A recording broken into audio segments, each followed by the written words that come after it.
एक किसान और उसका पोता। एक बार की बात है, एक लड़का स्कूल की छुट्टियों में अपने दादा से मिलने गांव गया। वो अपने दादाजी के साथ गांव घूमता और खेतों में काम करने के लिए भी जाता। एक दिन वो लड़का अपने दादा के साथ खेत में काम करने के लिए गया हुआ था, तो दादा ने उसे शर्त लगाई कि चलो देखते हैं कि खेत की ज़मीन को फसल की बुवाई के लिए कौन पहले तैयार करता है। उन दोनों ने खेत की आधी आधी ज़मीन बांट ली और ज़मीन को नई फसलों की बुवाई के लिए तैयार करने लगे। वो दोनों मिट्टी को खोदकर उसे पलट उसकी गांठों को तोड़ रहे थे ताकि वो फसल की बुवाई के लिए तैयार हो जाए।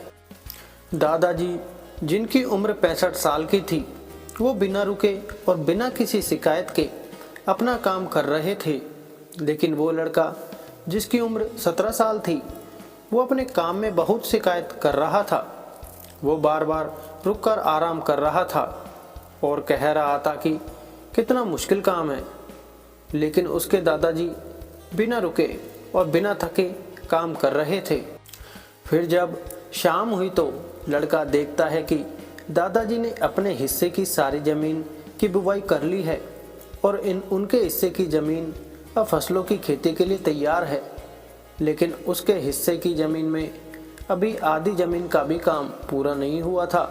वो लड़का बहुत हैरान होता है कि दादाजी ने इस उम्र में भी उससे ज़्यादा काम कैसे कर लिया।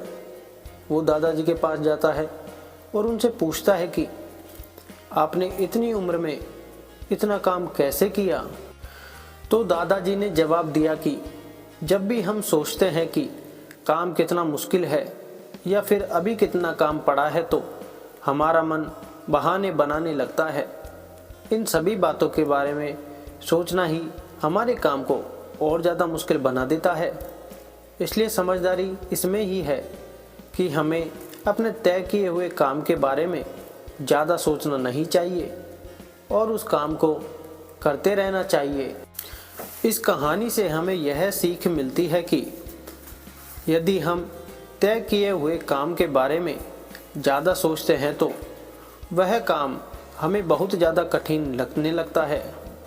इसलिए हमें अपने काम के बारे में ज़्यादा सोचना नहीं चाहिए, बल्कि उसे शुरू करके ख़त्म करना चाहिए।